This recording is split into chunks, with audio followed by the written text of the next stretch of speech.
Hello, I'm the Nostalgia Critic. I remember it so you don't have to. To quote Jack Skellington, "Confound it all, I love it though." It takes a king of Halloween to introduce another king of Halloween. It's Stephen King time!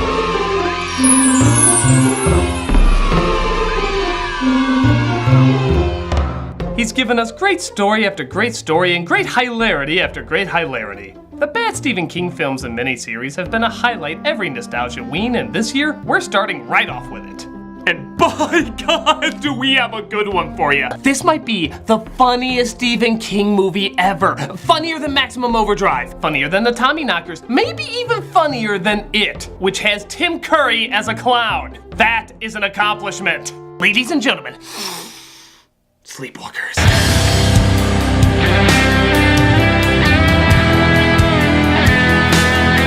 Released in 1992, Sleepwalkers got panned by critics and barely turned in a profit.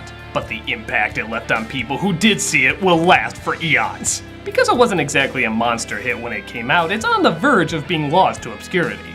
We cannot let this happen! Show it in theaters, show it in rental stores, show it at your children's birthdays, first to the one you don't like, and then to the one you really don't like. Sleepwalkers must live again! The film opens with a definition. Gotta love it when the dictionary writes the movie for you. Christ, shape-shifting felines, vampires? Remember when it was just a funny thing Donald Duck did? Oh no, the film's trying to destroy itself before it even starts. Either that or they're upping the terror with a Bonanza homage. Trust me, by the time this movie's over, that could be valid. We get a unique crime scene, to say the least. Somebody sure doesn't like cats. This is the first shot! The film's opening scene is Luke Skywalker examining Alf's all-you-can-eat buffet. As far as I'm concerned, this movie can do no wrong apart from forgetting to time travel to get H. John Benjamin to say, "That's like Meowschwitz in there." I am totally on board for this ride!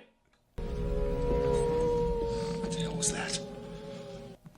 Well, in most horror movies, this would be a fake out with a cat. But is that a little too predictable at this point? I can't decide if I'd be more let down if it did or didn't do that. Okay, I'd be disappointed either way.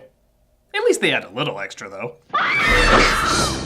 Damn catapulting bodies yelling hours after they're dead. It's a little girl. They find it's the corpse of a kid carrying a rose in her hair. Rose? You know, fun fact, I let the director know I didn't think my character would say rose. It was too cynical and bitter for someone who was so optimistic. Never mind. Even the title's a clue for the kind of movie you're about to see. Don't you just want the secret of the ooze written under it? This better have a Vanilla Ice rap. It doesn't help either that the credits give us some pretty hilarious pictures to follow. Yeah, cast your vote. Terrifying or Monty Python cartoon? This one looks like somebody erased a dick that a kid drew in earlier. Everything about this looks like the opening to Catwoman. That's not a flattering comparison. Male academia. You know, they really should clarify that. Is this Shawshank Redemption Stephen King or Maximum Overdrive Stephen King? I'm excited! We fade in on, Sorry, I had that reaction whenever a King story isn't set in Maine. We fade in on Indiana. The anti-Maine, if you will. Where a man named Charles, played by Brian Krause, is busy rubbing a plastic knife on his arm with blood coming out the top. Like most growing boys. Tanya. I forgot how to spell the rest of your name, so I'll just stop with T. He goes downstairs to Mary, played by Alice Cridge, who looks out at the increasing number of cats around their house, which he sets traps for. That actually looked like a real trap. How many cats did they go through on this shoot? Charles and Mary dance through the house while discussing their romantic future together. Going anywhere tonight? To the movies, maybe. Actually, there's a girl that works there. Jealous? At a local movie theater, one of the custodians, named Tanya, is rocking to the 90s hit Do You Love Me? As Charles walks in on her. I never did figure out why we left popcorn up there. I can't reach it and people can steal it. Oh well, how about we get some slush? Like that muddy snow you find under the car? Please enjoy as the health inspector will be closing us down soon. Thanks.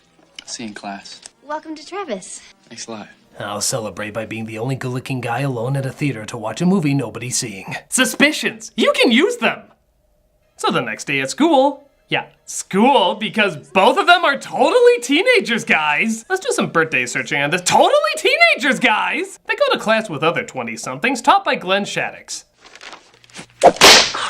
Also, I suggest that next time you keep your hands to yourself, Mr. Crawford. I suggest not shooting a scene like I'm having missionary sex with Bob from Demolition Man. Yes, sir. After having their class in the library, because the classroom would be too obvious, Tanya brings Charles to her house. Oh no, he must not discover I put on underwear. Christ, she's even breathing heavy at the idea of him finding out. Where does she think she is? Reefer Madness? The Lord knows I think they smoked a joint or two to say some of this dialogue. my favorite picture's over there. That one. I like rocks. Let it be known that one of our most celebrated writers got paid to write the line, I like rocks. I like rocks. Just then, an aging George Lucas watched this film, saying to himself, I can create dialogue like that, except instead of like, it'd be hate. And instead of rocks, maybe something smaller. Like... Charles drives home, but is stopped by his teacher, who wants to have a talk with him on the side of the road. Oh, those mid-driving student-teacher talks. Your transcripts are also fakes. Clever fakes, but fakes. The teacher discovers that Charles lied about where he came from and is blackmailing him for sexual favors. Well, money is not the only medium of exchange. Ha! Who do you think you are, my mother? What? What? What? What? What? What? What? Where the hell did all this come from? That was like 2 or 3 totally insane things all at once. Oh my god, I love how matter-of-fact the teacher is about all this. Not only does he nonchalantly say he's sorry while running away from a monster while missing his hand. I'm sorry!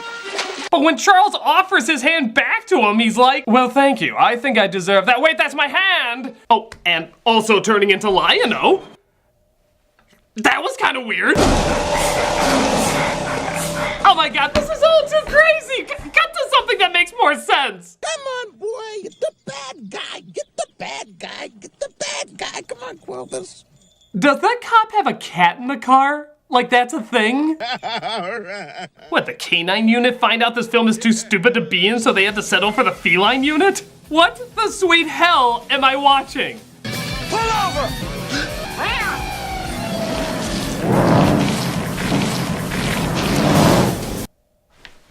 What?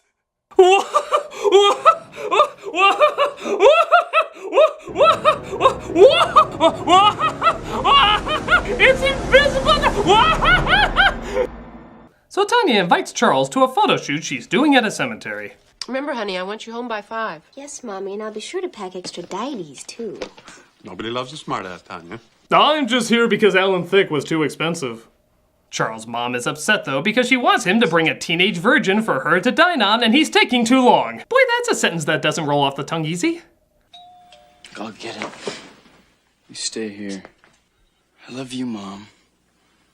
Wow, even he couldn't act past how disgusting that sounded. I love you, Mom.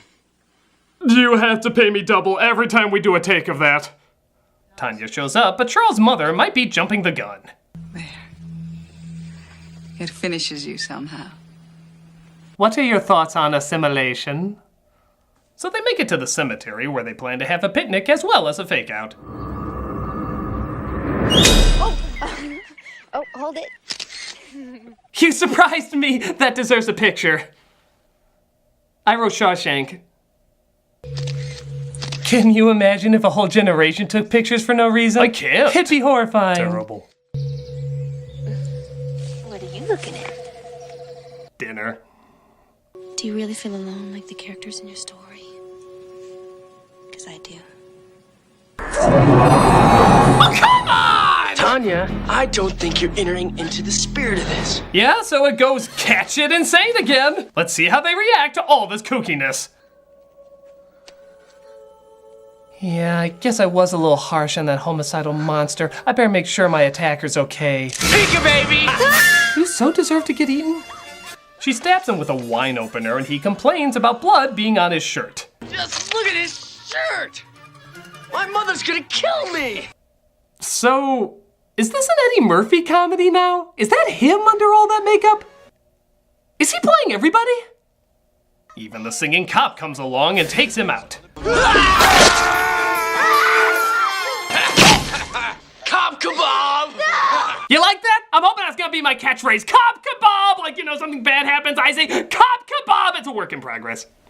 But a pencil in the brain just slows him down as he gets back up and tries to shoot Joe Camel. I don't believe you fired a warning shot, officer. This whole movie feels like a warning shot for any future King-written films. Thank God that essential police cat was there as it attacks Charles the same way the rabbit attacks the Knights of the Holy Grail. A scary movie shouldn't have this many Monty Python comparisons. The cat messes him up good and he goes home crying to Mama.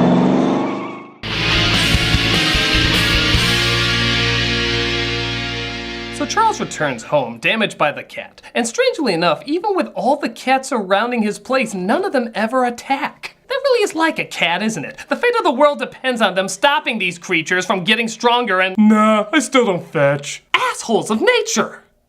Charles' mom tends to him next to the Spencer's gift ball. Because of course they have that. And she tries to heal his wounds. We've got to stay here until you're stronger. Try to make yourself dim. Oh, I think he's dim enough already. She's referring to him disappearing, which he can't quite pull off, as back at the crime scene, we're given arguably the most honest of Stephen King cameos. I ain't taking the rap on this, not my fault. I just wrote the damn thing! The director's the one that made him look like the Lion King! Speaking of directors, there's weirdly a ton of them in this scene. There's John Landis, Clive Barker, Joe Dante, Tobe Hooper. Oh, I get it. They're looking over this crime scene of a movie to figure out how they can fix it. Let it go, boys. This wouldn't be nearly as good if it was good. This is Officer Rayburn. He's gonna run you home. And don't worry, there's no cats in his vehicle at all. He carries a chihuahua in his car. Me? I like squirrels. Awkward guy at 12 o'clock. Do her parents know a Class 1 assault did not occur? I mean, do they know she managed to avoid being raped by the bastard? Yes. Okay. Take the rest of the night off. The cops get to the home of Charles and his mother, just interrupting this bit of brilliant acting.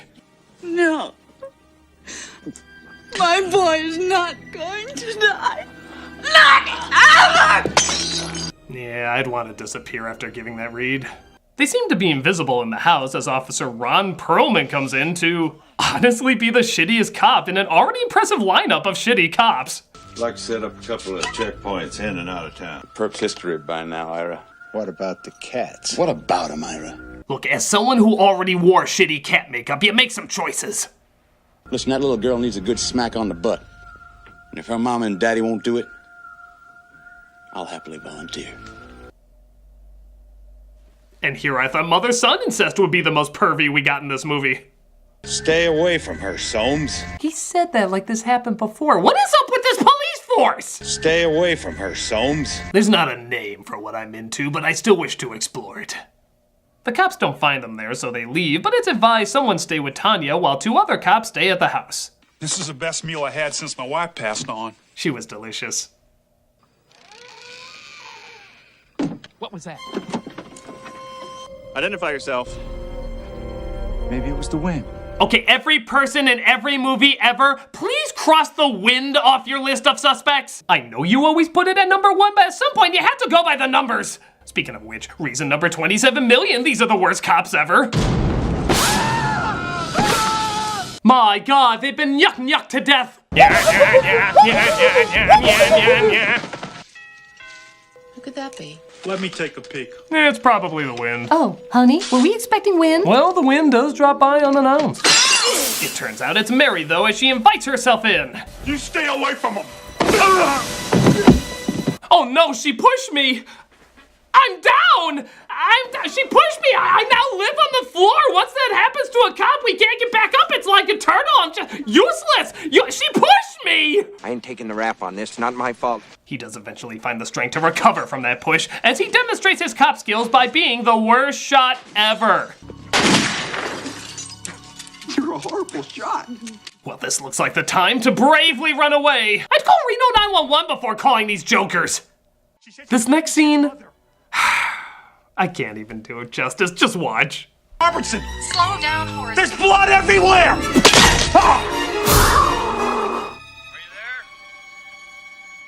Horace? Why does Stephen King want have to make corn scary. Like, what's your deal? How embarrassing would that be to have that on your death certificate?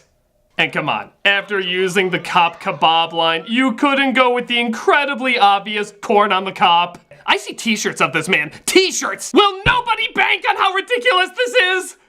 So it's pussies galore as all the town's cats head towards the house, and once again, the cops have the most non-caring manner about the horrors in front of them. Hold it! Right there. Put it down. Okay, you don't approach a psychopath dragging a bleeding high schooler by her hair the same way you tell a kid to put a Jolly Rancher back. Put the girl down. I'm going to count to 5. 1. Okay, make it 2. Ah, great. How am I supposed to spank high school girls now? From here on out, it just gets crazier and never stops. She blows up 2 cars with just 2 bullets burning this cop. Knowing this department, I wouldn't be shocked if he just lit himself on fire to make it easier on her. Once again, the cats do nothing because they're cats, and Mary kidnaps Tanya and takes her to Charles. Oh, look at him, he's dead. No, he's not dead. She's actually right. He was very clearly breathing when she said that. Look at him, he's dead. I can tell by the way his stomach goes up and down. Only dead people do that. So Mary plays his favorite song in honor of him not being dead. She brings his body back to life. I think it's not really made that clear. I'm sure the non-existent book explained it better. And she forces them to dance. Has she totally forgotten the details of this documentary? But don't worry, the sheriff and the cop's super cat from earlier is here to save the day. No, seriously, I think this cat is from Krypton. Watch. He broke that friggin' window! How can a cat break a friggin' window? Oh well, I'm sure it's tied to the turtle that's holding the earth, or the Dark Tower mythos, or you have no original source this time and you just have to call it stupid. Haha, just stupid! I ain't taking the rap on this, not my fault. He turns into Mewtwo to try and suck her virginness away so they can live, but Tanya takes out his eye, and now suddenly the cats attack. A pretty goddamn random time, to say the least. Actually, again, that does kind of make sense. A cat will just sit there doing nothing and then suddenly be like, what? What? What? I love how when the sheriff fires at her, he hits Sylvester here too. Oh, shit! Well, there's no time for a gun. Like our motto says, to serve and get the hell out of here! This climax actually gets so funny, you'd swear it was comedically timed. Just watch.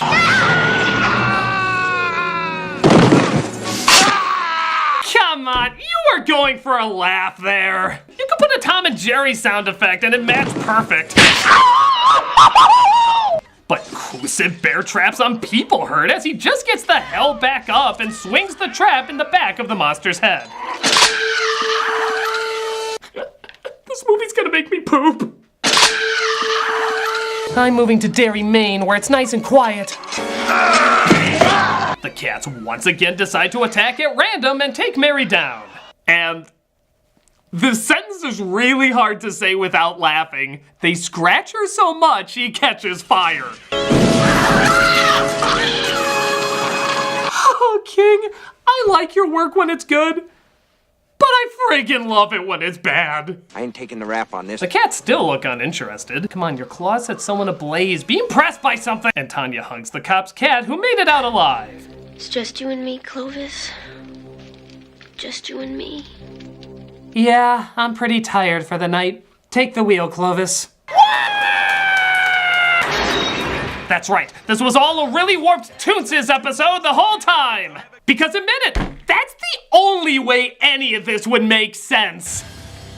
This film is bananas, absolute bonkers, and I love every minute of it. Even the slower, boring parts, which there's quite a few of in the opening, only adds to the spontaneous surprise of insanity that mounts to the climax of madness in the end. This is one of the most awesomely bad Stephen King movies, and it's simply amazing.